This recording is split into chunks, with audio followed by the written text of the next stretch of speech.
What is going on, my good people? This is your main man Ben here. Today guys, we got another car reviews. If you've been following this channel, we've been reviewing tech stuff, cycling, running, and today 11th gen Civic. We're not changing oil, but it's going to be a very important one because, you know, I own this since 0 miles and it's around 45,000 miles now.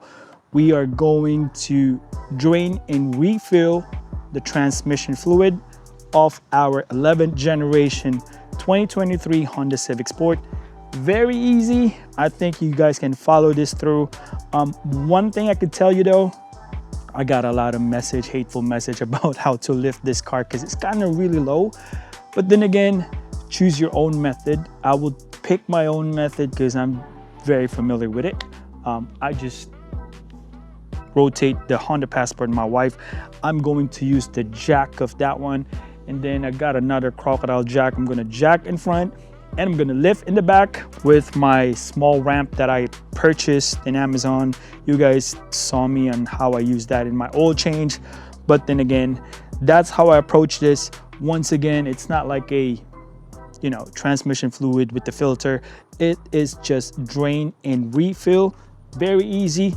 Tools of the trade we're gonna use. I'm gonna show you real quick. It's the jack and that guy right there. And most importantly, the ramp itself.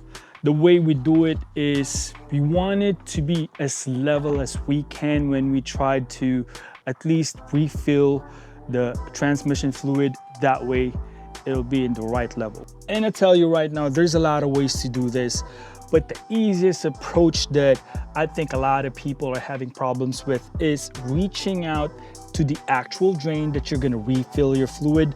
The easiest approach that I have seen, guys, is that you have to remove this guy, which is the air filter cover, unhook this guy, and most importantly, the clip that's holding this.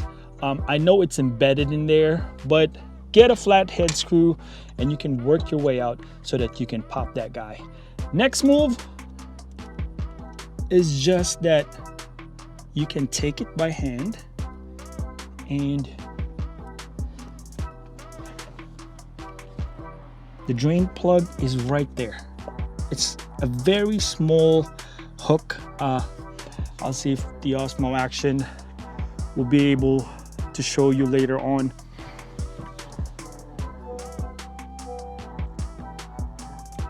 At this point, you want to put in the back ramp on the back part of the vehicle, and then you put your jack stand in front.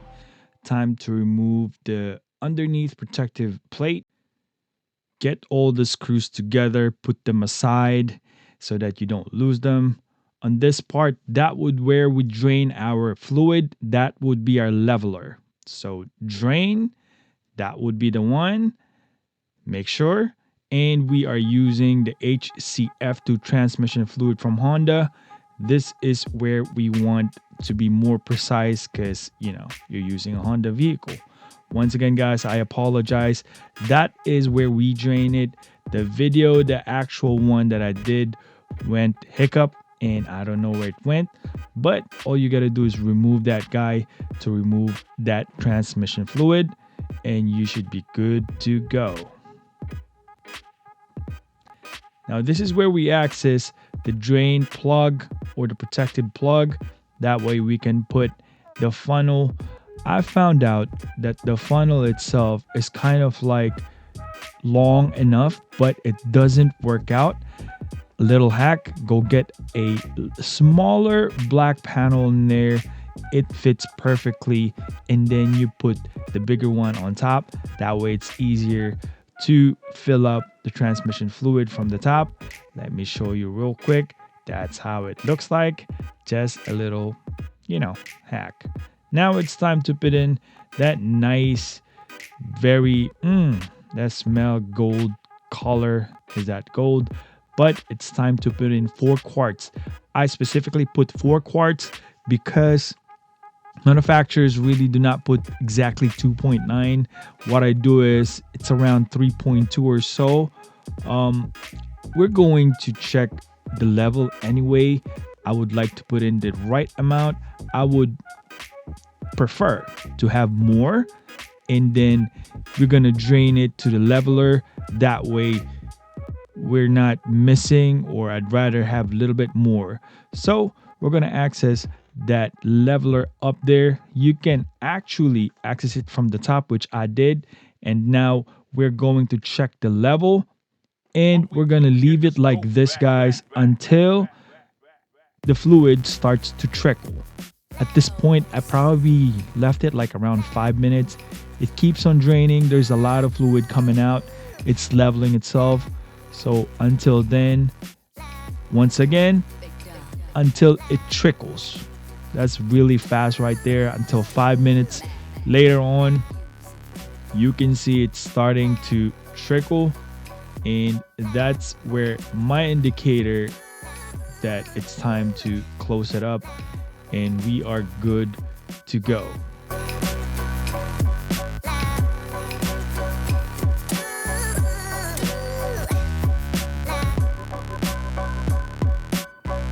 After giving it a little wipe down, clean it up a little bit, we are going to reverse the process, putting back the plate and screws. That way we are ready to test it out. And on the inside, you might want to go in and shift your gears from neutral to drive, going to reverse and park, so that those oil can go rotate inside the transmission, and the gears would be able to get those new fluid. Now we're going to test drive just to have that feel. You know it's going to be awesome because it has a fresh fluid in it. And yep, I can definitely say that every 30 or 35,000 miles for a CVT, it's a must. And it's very cheap, guys. And I don't know, paying $200, $250, maybe more in the dealership. I don't want to bash anybody with it, but this is very easy and we are locked in, good to go. And that is how you change your transmission fluid for drain and refill for your 11th gen 2023 Honda Civic Sport. It's the 2.0 version. Total cost is $17 per quart, so we're around $72 for the transmission fluid versus around, I would say, $200 to $250 in your local dealership. Ever since I've got my car, I've been doing all my oil changes, now the transmission fluid and all the maintenance. Just because it's not just cheaper, I'd like to put in, guaranteed stuff in there that I know I did, and I do have a background of auto mechanic for quite some time. But these things are very, very easy to do, saves you a bunch of money and guarantees that you put the quality stuff in there. But overall, guys, thank you for watching. If you have comments in there or any suggestions, put in the comment sections. Always remember, God is good all the time. It's your main boy. Peace out.